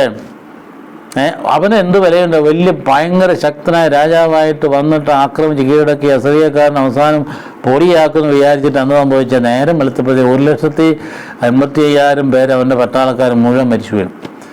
കർത്താവിന് ദൂതം കടന്നു ചെന്നു. എന്താ സംഭവിക്കുന്നത്? തീർച്ചയായിട്ടും ഫുഡ് പോയിസൺ ആയിരിക്കും. എന്തായാലും ഇത് തീർന്നില്ലേ? അയാളന്നിട്ട് പോയി ഓടി രക്ഷപ്പെട്ട് പോയിട്ട് ഈ രാജാവ് എവിടെ പോയി അവിടെ പോയിട്ട് അദ്ദേഹം എന്നാ സംഭവിക്കുന്നത്? സന്നച്ചെറിയും പോയതിന് ശേഷം അവിടെ പോയി അദ്ദേഹത്തിൻ്റെ വിഗ്രഹത്തിന് പ്രാർത്ഥനകളായിരിക്കും. മക്കൾ 2 പേരും ഒന്ന് പുറകെ കൂടെ വന്നത് അദ്ദേഹത്തെ കുത്തിക്കൊന്നു. രാജാവിൻ്റെ അവസാനം അത് മനുഷ്യൻ പുഴുവ, ഇതിനൊന്നുമില്ല, ഇത്രയല്ലേ ഉള്ളൂ. അപ്പോൾ അടിമത്വത്തിൽ നിന്ന് തന്നെ മോചിപ്പിക്കുന്ന ആളാണ് കർത്താവ്. അതുകൊണ്ട് ഈജിപ്തുകാർ ചുമത്തിയ ഭാരം, അല്ലെങ്കിൽ അതിന് ശേഷം പിന്നെ ബാബിലോണിയക്കാർ ചുമത്തിയ ഭാരം, അത് ഞാൻ എടുത്ത് കളയും. അതുകൊണ്ട് കാരുണ്യത്തോടെ ഞാൻ നിന്നെ നയിക്കും. അപ്പോൾ ദൈവത്തിൻ്റെ കുടുംബ ബന്ധുവായിട്ടാണ് അബ്രഹാമിനെ കാണുക. അപ്പം മക്കൾ ആരാണ്? അപ്പോൾ വളരെ യെശയ്യായ്ക്ക് ഏറെ ഇഷ്ടപ്പെട്ട സംഗതി ഇതാണ്: നിങ്ങൾക്ക് വേണ്ടി ഞാൻ ബാബിലോണിലേക്ക് ആളയക്കും, എല്ലാ പ്രതിബന്ധങ്ങളും ഞാൻ തകർക്കുകയും എന്ന് തന്നെ പറയുക. ബാബിലോണിലേക്ക് ഞാൻ ആളയച്ചിട്ട് എല്ലാ പ്രതിബന്ധങ്ങളെയും തകർക്കും. ഇസ്രായേലിൻ്റെ രാജാവും നാഥനും രക്ഷകനും സൈന്യങ്ങളുടെ നാഥനുമായ കർത്താവ് ആണ് ഈ പറയുന്നത്. ഞാൻ ആദ്യം അന്ധവുമാണ്. അപ്പോൾ അതുകൊണ്ട് ഗർഭത്തിൽ നിന്ന് നിനക്ക് ഞാൻ രൂപം നൽകിയ ഞാൻ നിൻ്റെ രക്ഷകനാണ്. അപ്പോൾ പുതിയ നിയമത്തിലേക്ക് വരുമ്പോഴത്തേക്ക് ഈശോ ആണ് ആ സ്ഥാനത്ത് നിൽക്കുന്നത്. അവിടുത്തെ കുരിശ് വഴിയാണ് നമ്മൾ രക്ഷ പ്രാപിച്ചിരിക്കുന്നത്. അപ്പോൾ അതുകൊണ്ട് കർത്താവ് നമ്മളെ ശക്തിപ്പെടുന്ന പരിശുദ്ധാത്മാവിലൂടെയാണ്. അപ്പോൾ നമുക്ക് അരക്ഷിത ബോധത്തിൽ നിന്ന് സ്വതന്ത്രമാകണം.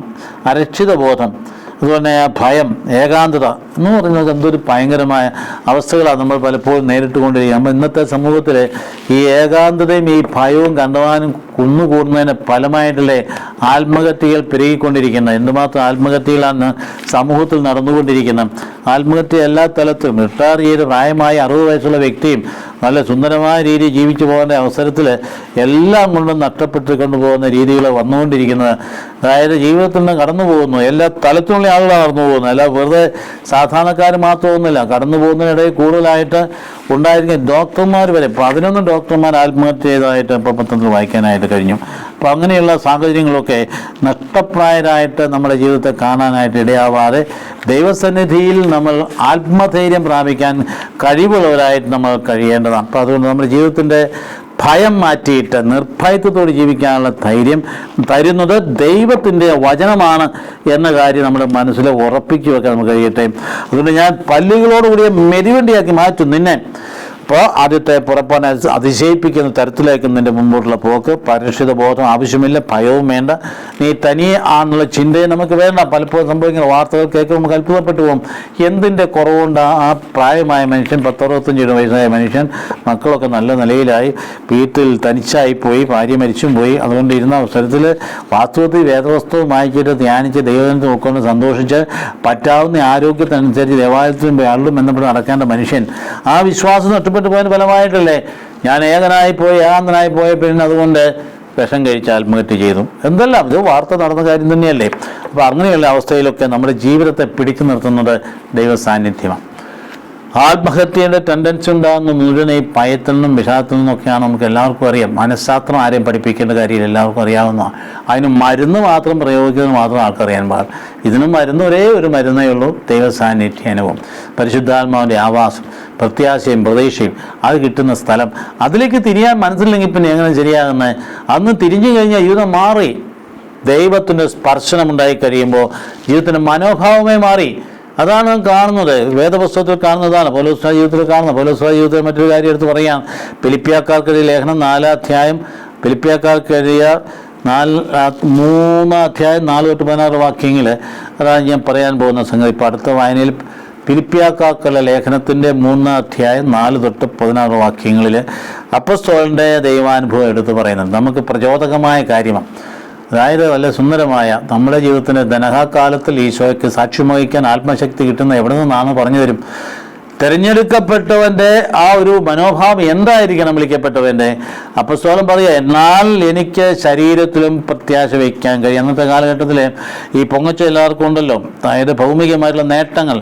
അദ്ദേഹം പറയുക ഭൗമിക നേട്ടങ്ങൾ എന്ന് പറഞ്ഞാൽ ശരീരത്തിൽ പ്രത്യാശ എന്ന് പറഞ്ഞാൽ ഭൗമിക നേട്ടങ്ങൾ. ഭൗമിക നേട്ടങ്ങൾ പറയുകയാണെങ്കിൽ നിങ്ങൾ ആരെക്കാളും ഞാൻ ഭൗമികമായിട്ട് ഉന്നതനാണ്.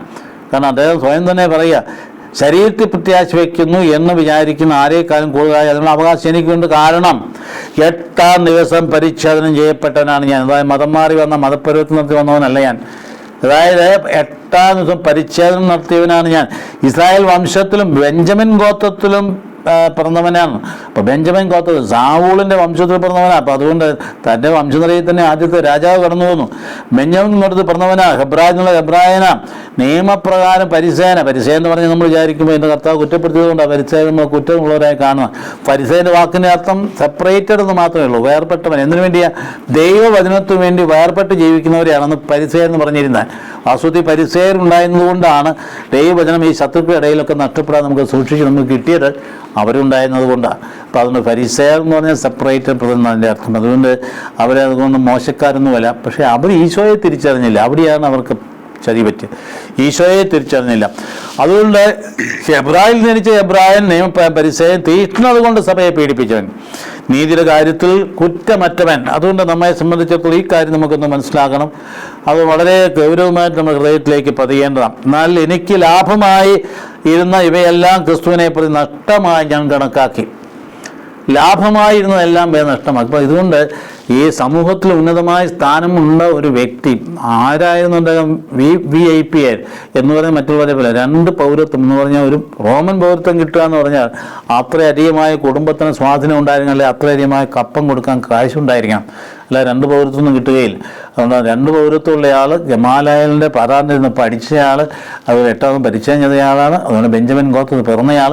ഇതിനൊക്കെ വെച്ച് നോക്കിയാൽ എന്നാൽ എനിക്ക് ലാഭമായിരുന്ന ഇവയെല്ലാം ക്രിസ്തുവിനെ പ്രതി നഷ്ടമായി ഞാൻ കണക്കാക്കി. ഇവ മാത്രമല്ല, എൻ്റെ കർത്താവ് യേശു ക്രിസ്തുവിനെ പറ്റിയുള്ള ജ്ഞാനം കൂടുതൽ വിലയുള്ളതാകിയാൽ സർവ്വം നഷ്ടമായി തന്നെ ഞാൻ പരിഗണിക്കുന്നു. പറഞ്ഞാൽ ആൾക്കും ഞാൻ എന്നെ തമ്മിൽ ഈശോയെ കിട്ടിക്കഴിഞ്ഞാൽ മറ്റൊന്നിനും പ്രത്യേക വിലയൊന്നുമില്ല. ഈ ആക്രമണങ്ങൾ നടക്കുന്നവരുണ്ടല്ലോ, സമ്പത്തിന് വേണ്ടിയിട്ടോ അല്ലെങ്കിൽ സ്ഥാനമാനങ്ങൾക്ക് വേണ്ടിയിട്ടോ അധികാരങ്ങൾക്ക് വേണ്ടിയിട്ടോ ഞങ്ങൾക്ക് വരുന്ന ഭവിക്കുന്ന ഏറ്റവും വലിയ തിന്മയത സ്ഥാനമാനങ്ങൾക്ക് വേണ്ടി, അധികാരത്തിന് വേണ്ടി. ഇതൊക്കെ അഭിഷിക്തരുടെയുള്ള വലിയ പ്രലോഭനങ്ങളാണ്. സ്ഥാനമാനങ്ങൾക്കും അധികാരങ്ങൾക്കും ഒക്കെ വേണ്ടിയുള്ള വലിയ ഭയങ്കരമായ ദാഹം ചില സാധനങ്ങൾ പ്രകടമാകാറുണ്ട്. അത് എൻ്റെ പ്രിയപ്പെട്ട സഹോദരൻ, ഇതിനകത്ത് കർത്താവ് നമ്മൾ പറയുന്നത് ഈശോ നമുക്ക് ലഭ്യമായി കഴിഞ്ഞാൽ, ഈശോയെ നമുക്ക് സ്വന്തമായി കിട്ടിക്കഴിഞ്ഞാൽ മറ്റുള്ളതൊക്കെ അപ്രധാനമാണ്. അതിനൊക്കെ പ്രസക്തി അധികമൊന്നുമില്ല. അത് വന്നാൽ വന്നു, പോയാൽ പോയി, കിട്ടിയാൽ കിട്ടി, കിട്ടിയില്ല. ഇതിനപ്പുറത്തേക്ക് നമ്മളാൾക്ക് എതിരെ നിൽക്കാനോ നമുക്കത് കിട്ടിയില്ല ഇത് കിട്ടിയില്ലെന്ന് പറഞ്ഞുകൊണ്ട് പരാതിപ്പെടാനോ ഒന്നും നമ്മൾ സന്നദ്ധരാകരുത്. കാരണം നമുക്ക് കിട്ടേണ്ടത് കിട്ടി. അതാരാണ്? അത് ഈശോയാണ്. അപ്പോൾ അതുകൊണ്ട് ഇവ മാത്രമല്ല, എന്നിട്ട് അടുത്ത് പറയാം, അവനെപ്പോഴും ഞാൻ സകലം നഷ്ടപ്പെടുത്തുകയും ഉച്ചിഷ്ടം പോലെ കരുതുകയും ചെയ്യുന്നു. ഇത് ക്രിസ്തുവിനെ നേടുന്നതിനും അവനോട് കൂടി ഒന്നായി കാണപ്പെടുന്നതിനും വേണ്ടി അത്രയും. ഇതാണ് ഏറ്റവും പ്രധാനപ്പെട്ട കാര്യം. എനിക്ക് നിയമത്തിൽ നിന്ന് ലഭിക്കുന്ന നീതി അല്ല ഉള്ളത്, പിന്നെയോ ക്രിസ്തുവിലുള്ള വിശ്വാസം ലഭിക്കുന്ന നീതിയാണ്. അതായത് ഞാനെന്തോ കേമം കാണിച്ചിട്ട് നിയമത്വം പൂർത്തിയാക്കിയിട്ട് എല്ലാ പ്രവർത്തനങ്ങളും നടത്തിയിട്ടുള്ള നീതിയല്ല എനിക്ക് എൻ്റെ കർത്താവിലുള്ള വിശ്വാസം വഴി സൗജന്യമായി കൃപയാണ് എനിക്ക് ലഭിച്ചത്. പ്രധാനപ്പെട്ട അതായത് വിശ്വാസത്തെ ആസ്പദമാക്കി ദൈവത്തിൽ നിന്നുള്ള നീതി. അത് അവനെയും അവൻ്റെ പുനരുത്ഥാനത്തിലെ ശക്തിയെ ഞാൻ അറിയുന്നതിനും അവൻ്റെ സഹനത്തിൽ പങ്കുചേരുന്നതിനും അവൻ്റെ മരണത്തോട് താതാത്മ്യപ്പെടുന്നതിന് വേണ്ടി അങ്ങനെ മരിച്ചെന്നുള്ള ഉയർപ്പ് പ്രാപിക്കാൻ ഞാൻ കരുതുന്നുണ്ടല്ലോ. അപ്പോസ്തലൻ പഠിപ്പിച്ച റോമാക്കാരിൽ 6 അധ്യായത്തിൽ എടുത്തു പറയുന്നുണ്ട്, മരണത്തിൽ നാം കർത്താവിനോട് ഐക്യപ്പെട്ടുവെങ്കിൽ പുനരുത്ഥാനത്തിൽ നാം അവിടത്തോട് ഐക്യപ്പെട്ടിരിക്കും. ഇത് എനിക്ക് കിട്ടിക്കഴിഞ്ഞു എന്ന് ഞാൻ പരിപൂർണനായെന്നോ അർത്ഥമില്ല. പത്തനത്തിൻ്റെ എളിമ കണ്ടല്ലോ, വിനയം. അപ്പസ്തോലന്മാരിൽ അപ്പസ്തോലനായ പൗലോസ് പറയുന്ന ഇപ്രകാരം, അദ്ദേഹത്തിന് ഈ പൂർണ്ണത കിട്ടിയിട്ടില്ല എന്ന്. ഇത് സ്വന്തമാക്കാൻ വേണ്ടി ഞാൻ തീവ്രമായി പരിശ്രമിക്കുന്നുണ്ട്. പക്ഷേ ഒരു കാര്യം എനിക്കറിയാം, യേശു ക്രിസ്തു എന്നെ സ്വന്തമാക്കിയിരിക്കും. അതാണ് ഏറ്റവും ഗൗരവമായ കാര്യം. അതൊന്നും അറിയാമെങ്കിൽ, അങ്ങ് തിരിച്ചറിയാമെങ്കിൽ കാര്യം എല്ലാം മാറിക്കിട്ടും. ഈശോ എന്നെ സ്വന്തമാക്കിയിരിക്കും. സഹോദരൻ, ഞാൻ തന്നെ ഇനിയും ഇത് സ്വന്തമാക്കിയിട്ടില്ല. എന്നാൽ ഒരു കാര്യം ഞാൻ ചെയ്യുന്നുണ്ട്, എൻ്റെ പിന്നിലുള്ള വിസ്മയിച്ചിട്ട് മുമ്പിലുള്ളവയെ ലക്ഷ്യമാക്കി ഞാൻ മുന്നേറുന്നു. യേശുക്രിസ്തുവിലൂടെ ഉന്നതത്തിലേക്കുള്ള ദൈവത്തിന് വിളിയാവുന്ന സമ്മാനത്തിന് വേണ്ടി ഞാൻ ലക്ഷ്യത്തിലേക്ക് പ്രയാണം ചെയ്യുന്നു. അതിനാൽ നമ്മിൽ പൂർണ്ണത പ്രാപിച്ചവൻ ഇങ്ങനെ തന്നെ ആഗ്രഹിക്കട്ടെ. ആരെങ്കിലും ഏതെങ്കിലും കാര്യത്തിൽ ഭിന്നമായി ചിന്തിക്കുന്നുവെങ്കിൽ ദൈവം നിങ്ങൾക്കത് വ്യക്തമാക്കി തരും. എന്നാൽ നേടിയെടുത്തതിനെ മുറുകെ പിടിച്ചുകൊണ്ട് തന്നെ ആവണം. നമ്മുടെ അത്ര സുന്ദരമായിട്ടാണ് അദ്ദേഹത്തിൻ്റെ ആത്മീയ അനുഭവം നമ്മോട് പങ്കുവയ്ക്കുക. ഹൃദയത്തിൽ നിന്നായത് പറയുന്നത് ആത്മീയ അനുഭവം പങ്കുവയ്ക്കുക. അതായത് ഉന്നതമായ സ്ഥാനം ഉണ്ടായിരുന്ന ആളതൊക്കെ വലിച്ചെറിഞ്ഞിട്ട് ആളാരായി നമുക്കറിയാം, എത്രമാത്രം പീഡിപ്പിച്ചതാണ് സഭയെ. അപ്പോൾ അതുകൊണ്ട് അന്നത്തെ കാലത്ത് പരിച്ഛേദനത്തിന് എതിരായിട്ട് പറയുന്നില്ല, നമ്മളാണ് ഹൃദയത്തിൽ പരിച്ഛേദനം. 8ാം ദിവസം പരിച്ഛേദനം ചെയ്യപ്പെടുന്നതാണ്. അദ്ദേഹം പരിച്ഛേദനം എന്ന് പറയുമ്പോൾ ശാരീരിക പരിച്ഛേദനത്തിനെതിരാണ്, ഹൃദയത്തിൻ്റെ പരിച്ഛേദന അത്രയും പ്രാധാന്യം കൊടുത്തത്. അതുകൊണ്ടാണ് ആ അധ്യായത്തിന് ആദ്യ ഭാഗത്ത് ആ പരിച്ഛേദിതരെ അല്ലെങ്കിൽ പരിച്ഛേദനം വേണ്ട നിർബന്ധിക്കുന്ന നായ്ക്കളെ എന്നാണ് വിളിച്ചത്. നായ്ക്കളെ, തിന്മ പ്രവർത്തിക്കുന്നവരെ, അംഗവിച്ഛേദത്തെ അവരെ അംഗവിച്ഛേദനം നടത്തുന്നവരെ, ശാരീരിക അംഗവിച്ഛേദനം നടത്തുന്നവരെ അവരെ സൂക്ഷിച്ചു കൊള്ളാനാണ് പറഞ്ഞിരിക്കുന്നത്. അതുകൊണ്ട് ഹൃദയത്തിലെ പരിച്ഛേദന ഏറ്റവും പ്രധാനപ്പെട്ട. അതായത് പഴയ നിയമത്തിൽ തന്നെയും അതുതന്നെ എടുത്ത് പറയുന്നുണ്ട്. ഹൃദയത്തിൻ്റെ പരിച്ഛേദന പ്രധാനപ്പെട്ട കാര്യം. യെരമ്യ 4:4 പറയുന്നു, കർത്താവിനായി നിങ്ങളെ തന്നെ പരിച്ഛേദനം ചെയ്യുവിൻ, ഹൃദയ പരിച്ഛേദനം സ്വീകരിക്കുന്നു. ഓൾഡ് ടെസ്റ്റമെന്റിൽ അത് പറയും, ഹൃദയ പരിച്ഛേദനം സ്വീകരിക്കുവിൻ. അതേ പ്രവാചകൻ 9:24-25 പറഞ്ഞു, അപരിച്ഛേദരായ എല്ലാവരെയും ഞാൻ ശിക്ഷിക്കുന്ന ദിവസം ഇതാ വരുന്നു, ഇസ്രായേൽ ഭവനം മുഴുവൻ ഹൃദയത്തിൽ അപരിച്ഛേദരാണ്. ഹൃദയത്തിലാണ് അപരിച്ഛേദന. ലേവ്യർ 26:41 പറഞ്ഞു, അങ്ങയുടെ അപരിച്ഛേദരുമായി ഹൃദയം വിനീതമാക്കി പ്രായശ്ചിത്തം അനുഷ്ഠിച്ചാൽ ഞാൻ യാക്കോബിനോടും ഇസ്ഹാക്കിനോടും അബ്രഹാമിനോടുമുള്ള ഉടമ്പടി ഞാൻ ദേശത്തെ അനുസ്മരിക്കുകയും അവരെ ഓർക്കുകയും ചെയ്യും. ഹൃദയത്തിന് പരിച്ഛേദനത്തെ അനുസ്മരിച്ചാൽ. നിയമാത്തിന് 10:16 പറയുന്നു, ആകയാൽ ഹൃദയം തുറക്കുവിൻ, ഇനിമേൽ ദുശാഠ്യക്കാരാൻ. ഹൃദയം എല്ലാ കാര്യങ്ങളും ഹൃദയത്തിലാണ് നടക്കും. അതുകൊണ്ടാണ് യുക്തിവിചാരം ബുദ്ധിയിലാണ് നടക്കുന്നത്.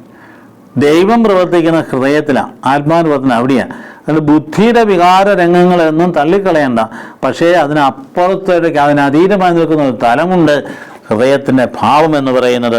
അപ്പോൾ നിന്റെ ദൈവമായ കർത്താവിനെ പൂർണ്ണ ഹൃദയത്തോടും പൂർണ്ണാത്മാവോടും കൂടി സ്നേഹിക്കണം. അങ്ങനെ നീ ജീവിച്ചിരിക്കുന്നതിന് വേണ്ടി അവിടുന്ന് നിന്റെയും നിന്റെ മറ്റുള്ളവരുടെ ഹൃദയ കവാടം തുറക്കും. ഏതാ നിയമാവർത്തനം 36 എസെക്കിയാൽ 44:7 പറയുന്നത്, എനിക്ക് ഭക്ഷണമായി മേധസ്സും രക്തവും സമർപ്പിക്കുമ്പോൾ ഹൃദയത്തിലും ശരീരത്തിലും അപരിച്ഛേദരായ അന്യരെ എൻ്റെ വിശുദ്ധത്തിൽ പ്രവേശിച്ച് അതിനെ അശുദ്ധമാക്കരുത്. സമർപ്പണമൊക്കെ കൊള്ളാം, പക്ഷേ ഹൃദയത്തിൽ പരിച്ഛേദരല്ല എങ്കിൽ എല്ലാം അശുദ്ധമാകും. യഥാർത്ഥ പരിച്ഛേദനം ബാഹ്യമോ ശാരീരികമോ അല്ല എന്ന് അപ്പോസ്തലൻ വെളിവായിട്ട് പഠിപ്പിക്കുന്നു.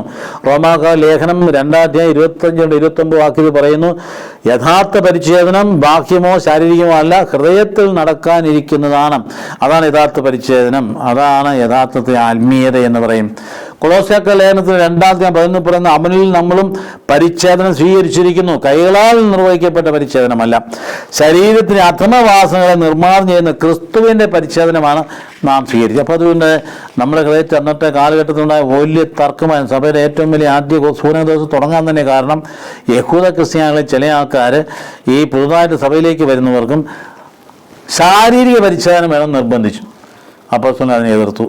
ശാരീരിക പരിച്ഛേദനമല്ല, ഹൃദയത്തിന് പരിച്ഛേദനമാണ് ആവശ്യം. അതുകൊണ്ടാണ് ജെറുസലേം കൗൺസിൽ കൂടിയിട്ട് അവസാനം അപ്പോസ്തലൻ ഒന്നടങ്കം തീരുമാനിച്ചു ശാരീരിക പരിച്ഛേദന ആവശ്യമില്ല എന്ന്.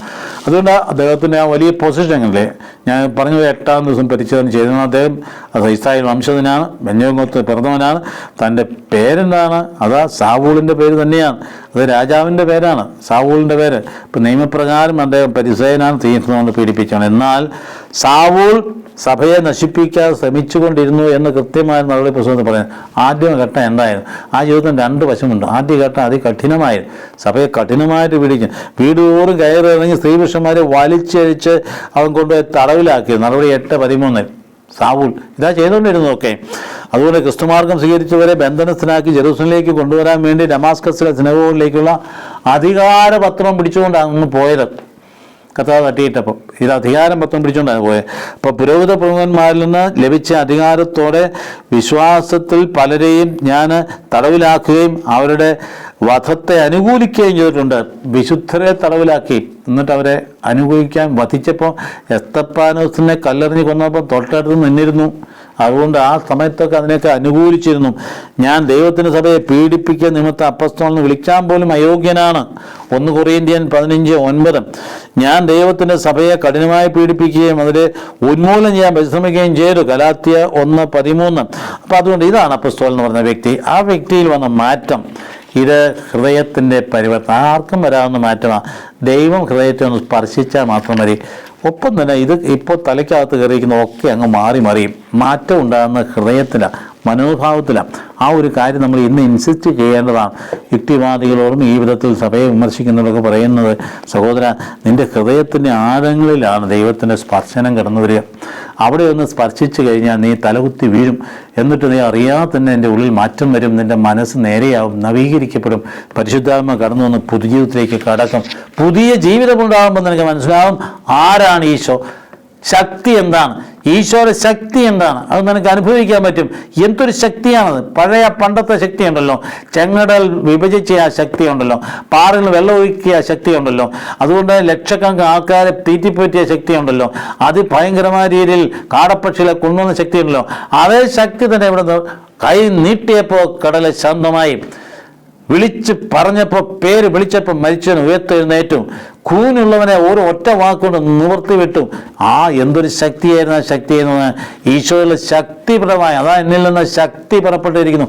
രക്തസ്രവക്കാർ തൊട്ട് കഴിയുമ്പോൾ കർത്താവ് ചോദിച്ചു, ആരാനെ തൊട്ട? എന്നിൽ നിന്ന് ശക്തി പുറപ്പെട്ടിരിക്കുന്നു. ആ ശക്തിയാണ് നമുക്ക് ആവശ്യമായിരിക്കുന്നത്. അതൊരു പരമസത്യമാണ്. ഈശോയിൽ ശക്തി പുറപ്പെടുന്നു എന്നുള്ളത്. ആ ശക്തിയാണ് കടലിനെ ശാന്തമാക്കിയത്. ആ ശക്തിയാണ് 5000 പേരെ 5 അപ്പം കൊണ്ട് തീറ്റിപ്പോറ്റിയത്. എന്തൊരു ശക്തിയായിരുന്നു അത്! ആരെ കൊണ്ട് പറ്റും അപ്രകാരം അങ്ങ് ചെയ്യാനായിട്ട്? ആ ധൈര്യം ഇവിടെ ഒന്ന് കിട്ടി. ഇരിക്കാൻ പറഞ്ഞു, എന്നിട്ട് വിളമ്പി കൊടുത്തോളാൻ പറഞ്ഞു. അപ്പം വാഴ്ത്തി കയ്യിലോട്ട് കൊടുത്തു. അറിയാൻ പാടില്ല ആ കോണ്ടെക്സ്റ്റ്. അവിടെ നിങ്ങൾക്ക് ഭക്ഷണം കൊടുക്കാൻ പറഞ്ഞു. എവിടെ നിന്ന് കൊണ്ടുവരും ഇത്രയും പേർക്കെന്ന് ചോദിച്ചുകൊണ്ട് ഒരു പയ്യൻ്റെ കയ്യിൽ 5 അപ്പവും 2 മീനും ഉണ്ട്, അതിനെ കൊണ്ടുവരാൻ പറഞ്ഞു. അത് ആശീർവദിച്ച് കൊടുത്തു. അവിടെ ആത്മാവ്, കർത്താവിൻ്റെ ശക്തി അതിനെ മൾട്ടിപ്ലൈ ചെയ്ത് വീതിച്ചു കൊടുത്തു. എല്ലാവർക്കും തൃപ്തിയായി. ഈശോ നൽകുന്ന ശക്തി അപാരമായ ശക്തിയാണ്. അവനെ മരിച്ചവനെ ലാസറെ മരിച്ചഴുകി 4-ാം ദിവസമായപ്പോൾ, അതിപ്പോൾ എടുത്ത് പുറത്ത് കൊണ്ടുവന്ന് ഭയങ്കരമായിട്ട് അതും അഴുകിപ്പോയാണ്. പുറത്തു വരിക ലാസറ എന്ന് പറഞ്ഞപ്പോൾ അവൻ തനിച്ച് പുറത്തേക്ക് ഇറങ്ങി വന്നില്ലേ? അതാണ് ശക്തി എന്ന് പറയുന്നത്. എന്തൊരു ശക്തിയാണ്! അല്പം ഈ ശക്തി ഉണ്ട് സഹോദരങ്ങളെ. ഇത് ഇല്ലാന്ന് ധരിക്കരുത്. പലപ്പോഴും വിചാരിച്ചിരിക്കുന്നത് അങ്ങനെ ഒരു ശക്തി വിചാരില്ല. അതെന്തുകൊണ്ടാണെന്നറിയാം? നമ്മുടെ മന്ദത കൊണ്ടാണ്, ബുദ്ധിയുടെ പ്രവർത്തനം കൊണ്ടാണ്. ചിലപ്പോൾ ആൾക്കാർ ചോദിക്കും, കറണ്ടുണ്ടോ? കറണ്ടിന് ശക്തി ഉണ്ടോ? ഇല്ല എന്ന് പറയുന്നത് എന്നാ പറയണ്ടേ? ഇല്ല എന്ന് പറയുന്നത് എന്ത് ചെയ്യും? അതിൻ്റെ ജനറേറ്റർ പുറപ്പെടുന്ന സ്ഥലത്തേക്ക് ഉണ്ടെന്ന് അതിനെ കണക്ട് ചെയ്യുന്ന വയറൊന്ന് കട്ട് ചെയ്തിട്ട് അതൊക്കെ ഒന്ന് പിടിപ്പിച്ചാൽ മതി. അയ്യോ ശക്തി ഉണ്ടെന്ന് പറയും. അങ്ങനെയാണ് നമ്മൾ അറിയേണ്ടത്. അദൃശ്യമായ യാഥാർത്ഥ്യമാണ് ഈ കറണ്ടെങ്കിൽ അതിനേക്കാൾ ഇത്ര അദൃശ്യമായ യാഥാർത്ഥ്യമായ ആത്മീയ ശക്തി എന്ന് പറയുന്നത്. ആ ഒരു ശക്തിയുണ്ട്. ആ ശക്തിയിലാണ് ജീവിക്കുന്നത്. നമ്മളെ ഉള്ളിനെ ചലിപ്പിക്കുന്നതാണ്, ധൈര്യം പകരുന്നതാണ്, ധീരമായി മുമ്പോട്ട് കരുത്ത് നൽകുന്നതാണ്. അതുകൊണ്ട് അവരോട് ചേർന്ന് സുവിശേഷം എന്ന സ്ത്രീയന്മാരെ തിരഞ്ഞെടുക്കുക. അതിനെ അധികം വ്യാഖ്യാനിക്കാനുള്ള വളരെ കൃത്യമായി നമുക്കറിയാവുന്ന സംഗതി തന്നെയാണ്. സ്ത്രീമാരെ തിരഞ്ഞെടുക്കുമ്പോൾ നമുക്കറിയാം, തൻ്റെ കൂടെ ആയിരിക്കാനും സുവിശേഷം പ്രഘോഷിക്കാൻ അയക്കാനും പിശാചുക്ക് ഉപേക്ഷിക്കാൻ അധികാരം നൽകാനും അവൻ 12 പേരെ തിരഞ്ഞെടുത്തു എന്ന് പറയുന്നത് വന്ന് എത്തി നിൽക്കുന്ന ഭാഗമാണ്. പെട്ടെന്ന് നമുക്ക് അങ്ങോട്ട് നോക്കിക്കളയാം. മർക്കോസ് 3:7-19 വരെ. കടൽ തീരത്തെ അത്ഭുതങ്ങളാം. യേശു ശിഷ്യന്മാരുടെ കടൽ തീരത്തേക്ക് പോയി. ഗലീലയിൽ നിന്ന് ഒരു വലിയ ജനക്കോട്ട അവനെ അനുഗമിച്ചു. യൂദാ, ജെറൂസലേം, ഇദൂമയ എന്നിവിടങ്ങളിൽ നിന്നും യോർദാൻ മറുകരയിൽ നിന്നും ടൈർ, സോദ എന്നിവയുടെ പരിസരങ്ങളിൽ നിന്നും ധാരാളം ആളുകൾ അവൻ്റെ പ്രവൃത്തികളെക്കുറിച്ച് കേട്ട് അവൻ്റെ അടുത്തെത്തി. ആൾത്തിരക്കപ്പെട്ട് ഞെരുങ്ങ ഇരിക്കുന്നതിന് അവൻ ശിഷ്യരോട് ഒരു വള്ളം ഒരുക്കുന്നതിന് ആവശ്യപ്പെട്ടു. എന്തെന്നാൽ അവൻ പലർക്കും ശാന്തി നൽകിയത് മൂലം രോഗമുണ്ടായിരുന്നവരെല്ലാം അവനെ സ്പർശിക്കാനായിട്ട് തിരക്കിക്കൊണ്ടിരുന്ന അശുദ്ധാത്മാക്കൾ അവനെ കണ്ടപ്പോൾ അവന് മുമ്പിൽ വീണ നീ ദൈവത്തിനാണെന്ന് വിളിച്ചു പറഞ്ഞതാണ് ആദ്യ ഭാഗം. അതായത് കർത്താവിൻ്റെ ഗലീല തടാകമുക്ക് ഒരുപാട് കാര്യങ്ങൾ ചെയ്ത കടൽ തീരത്തായിരുന്നു. ഈശോ കടൽ തീരത്തെന്ന് പറഞ്ഞാൽ ഒരുപാട് ഭാഗങ്ങൾ നമുക്ക് കാണാൻ കഴിയും. അതിനുശേഷം സംഭവിക്കുന്നതാണ്, പിന്നെ അവൻ മലയിലേക്ക് കയറി. മല ദൈവ സാന്നിധ്യ പ്രതീകമാണ്. മലയിലേക്ക് കയറി തനിക്ക് ഇഷ്ടമുള്ളവരെ, അങ്ങനെയാണ് ദൈവവിളിയുടെ അടിസ്ഥാനം എന്ന് പറയുന്നത് കൃപയാണ്. തനിക്ക് ഇഷ്ടമുള്ളവരെ വിളിച്ച് എന്ന് മാത്രം. നിങ്ങൾ ഉത്തരവരെ അച്ഛന്മാരെ ഒരുപാട് കുറ്റം പറയുന്നുള്ളൂ. നിങ്ങൾ എന്ത് അച്ഛനാകാൻ പറ്റാഞ്ഞ്, അല്ലെങ്കിൽ നിങ്ങളുടെ വീട്ടിലെങ്കിലും ഒരു അച്ഛനുണ്ടാകാഞ്ഞ്. അപ്പോഴേ കർത്താവിന് ഇഷ്ടമുള്ളവരെ വിളിക്കുന്നത്. അതുകൊണ്ടാണ് ഒരച്ഛനായിരിക്കും. അവർ കാര്യം മനസ്സിലാക്കിയിരിക്കണം. അതുകൊണ്ട് ചുമ്മാ വിമർശിക്കുമ്പോൾ ഓർക്കണം, എൻ്റെ കുടുംബത്തിലുള്ള അച്ഛനെ അതെനിക്ക് ദൈവം സൃഷ്ടിച്ചെടുക്കാൻ രൂപീകരിക്കുക, എനിക്ക് വിളി കിട്ടിയില്ലല്ലോ എന്നെങ്കിലും ചിന്തിക്കേണ്ടതല്ലേ? ഈ 10 പ്രാവശ്യം ആലോചിക്കുന്ന ഒരു വൈദികനെ അപേക്ഷിക്കുന്നതിനെ കുറ്റം പറയുന്നതിന് മുൻപ് ആരെയായി പറയുന്നത് ഓർക്കുന്നത് നല്ലതാണ്. അവിടുന്ന് വിളിച്ചു. അവർ അവൻ്റെ സമീപത്തേക്ക് ചെന്നു. എന്നോട് കൂടി ആയിരിക്കുന്നതിനും പ്രസംഗിക്കാൻ അയക്കുന്നതിനും പിശാചുക്കളെ ബഹിഷ്കരിക്കാൻ അധികാരം നൽകുന്നതിനുമായി അവൻ 12 പേരെ നിയോഗിച്ചു. അവരാരായിരുന്നു? പത്രോസ് എന്നവർ പേര് നൽകിയ ശിമയോൻ, ഇടിമുഴക്കത്തിൻ്റെ പുത്രന്മാരെന്നർത്ഥമുള്ള ബോവാർണസ് എന്ന പേര് നൽകിയ സബരിപുത്രന്മാരായ യാക്കോബും സഹോദരൻ യോഹന്നാനും, അന്ത്രയോസ്, ഫിലിപ്പോസ്, ബർത്തലോമേയ, മത്തായി, തോമസ്, ഹെൽപ്പയുടെ പുത്രനായ യാക്കോബ്, തദ്ദേവൂസ്, കാനാൻകാരനായ ശിമയോൻ, യേശുവിനെ ഒറ്റിക്കൊടുന്ന യൂദാസ് കറിയത്ത് എന്നിവരായിരുന്നു. ആ 12 പേര് നമുക്ക് എല്ലാവർക്കും അറിയാവുന്നവർ തന്നെയാണ്. നമുക്ക് ഇതിനകത്ത് ആ കണ്ടന്റ് ഒന്ന് പ്രത്യേകിച്ച് നോക്കിയാൽ മതി. അതായത് ആ വിളിയുടെ രഹസ്യം എന്താണ്? ആ വിളിയുടെ രഹസ്യം ഞാൻ ആദ്യം പറഞ്ഞത് തന്നെയാണ്. ആ വിളിയുടെ രഹസ്യം കൃപ മാത്രമാണ്. തനിക്ക് ഇഷ്ടമുള്ള എന്ന് പറഞ്ഞാൽ കർത്താവിൻ്റെ കൃപയാണ്. കർത്താവ് ഈ കടൽ തീരത്തെന്ന് പറഞ്ഞാൽ ഭയങ്കരമായ കടൽ തീരം, ഒരു ഭാഗ്യപ്പെട്ട കടൽ തീരമാണ്. ആ പരസ്യകാലത്ത് ഏറ്റവും കൂടുതൽ സമയം ചെലവഴിച്ച കടൽ തീരത്താണ്. ആദ്യം നോക്കിയാൽ മർക്കോസിൻ്റെ 1-ാം അധ്യായം നോക്കിയാൽ 1:16 പറയുന്നു, അവൻ ഗലീലാ കടൽ തീരത്തുകൂടി കടന്നു പോകുമ്പോൾ ശിമയോനെയും അവൻ്റെ സഹോദരൻ അന്ത്രയോസിനെയും കണ്ടു. 2:13 പറയുന്നു, ഈശോ വീണ്ടും കടൽ തീരത്തേക്ക് പോയി ജനക്കൂട്ടം അവൻ്റെ അടുത്തെത്തി. 4:1 പറഞ്ഞ കടൽ തീരത്ത് വെച്ച് യേശു വീണ്ടും പഠിപ്പിക്കാൻ തുടങ്ങി. 5:2 പറയുന്നു, അവൻ കടൽ തീരത്ത് നിൽക്കുകയായിരുന്നു. ഇപ്പം ജെയ്റോസ് കടന്നു ചെല്ലുമ്പോഴാണ്. 7-ാം അധ്യായത്തിൽ പറഞ്ഞ അവൻ ദക്കാപോലിസ് പ്രദേശത്തോട് ഗലീല കടൽ തീരത്തേക്ക് പോയി. അപ്പോൾ അതുകൊണ്ട് ഏദോം എന്ന് പറഞ്ഞാൽ, അതായത് ഇദൂമിയ എന്ന് പറഞ്ഞാൽ പഴയ ഏദോമിൻ്റെ വകഭേദമാണ് ഇദൂമിയ എന്ന് പറയും. അപ്പോൾ ശിഷ്യന്മാരെ കർത്താവ് വിളിച്ചത് എന്തിനാ? തൻ്റെ ജോലി തുടരാനാണ്, ചുമ്മാ വിളിച്ചതല്ല. കർത്താവ് പരസ്യജീവിതത്തിൽ അത്ഭുതങ്ങൾ പ്രവർത്തിച്ച് നമ്മുടെ ദൈവരാജ്യം പ്രഘോഷിച്ച് തുറന്നു കാട്ടുക മാത്രമല്ല ചെയ്ത്, ലോകാവസാനം വരെ തൻ്റെ ദൗത്യം തുടരാൻ തൻ്റെ ശരീരമായ സഭയ്ക്ക് ജന്മം കൊടുത്തു. അവൻ്റെ തലപ്പത്ത് ശിഷ്യനെ വെച്ചു, ശിഷ്യ പ്രമുഖനെ വെച്ചു. എന്നിട്ട് അതിൻ്റെ ഘടന ഉണ്ടാക്കി കൊടുത്തു. 12 പേരടങ്ങുന്ന സ്ലീഹന്മാർ ഘടന. ആ അടിത്തറയിന്മേലാണ് സഭ നിൽക്കുന്ന. പൗലോസ് പറഞ്ഞു, നിങ്ങൾ പണിയപ്പെട്ടിരിക്കുന്നത് അപ്പസ്തോലന്മാരും പ്രവാചകന്മാരുമാകുന്ന അടിത്തറയിന്മേലാണ്. മൂലക്കല്ല് ഈശോ മിശിഹായാണ്. അതുകൊണ്ട് ഭവനം ഒന്നാകെ പണിയപ്പെട്ടുകൊണ്ടിരിക്കുക. കർത്താവിൻ്റെ സഭ പണിയപ്പെട്ട് തീർന്നിട്ടില്ല. That is being built. തുടർച്ചയായിട്ട് പണിയപ്പെട്ടുകൊണ്ടിരിക്കുക. എൻ്റെയും നിങ്ങളെ ചുമതല ഈ പണിയപ്പെടുക എന്നുള്ളതിന് ആക്കം കൂട്ടാൻ വേണ്ടി കർത്താവിൻ്റെ സഭയ്ക്ക് വേണ്ടി അർപ്പണ ബുദ്ധിയോടെ അധ്വാനിക്കുക എന്നുള്ള ഏറ്റവും പ്രധാനപ്പെട്ട കാര്യം. അതുകൊണ്ട് നമുക്ക് ലഭിച്ചിരിക്കുന്ന ഈ മനോഹരമായ സുവിശേഷ ഭാഗം എപ്പോഴും പ്രത്യേകിച്ച് അഭിഷിക്തർക്ക് അല്ലെങ്കിൽ പ്രത്യേകം വിളിക്കപ്പെടും എല്ലാവർക്കും ദൈവവിളിയുണ്ട്. കാരണം ദൈവരാജ്യത്തിൻ്റെ മക്കളാണ്, രാജകീയ പുരോഹിത വിശുദ്ധ ഗണമാണ്. അതുകൊണ്ട് ദൈവവിളി എല്ലാവർക്കും ഉണ്ട്. ആ വിളി ദൈവം നൽകിയതാണ്.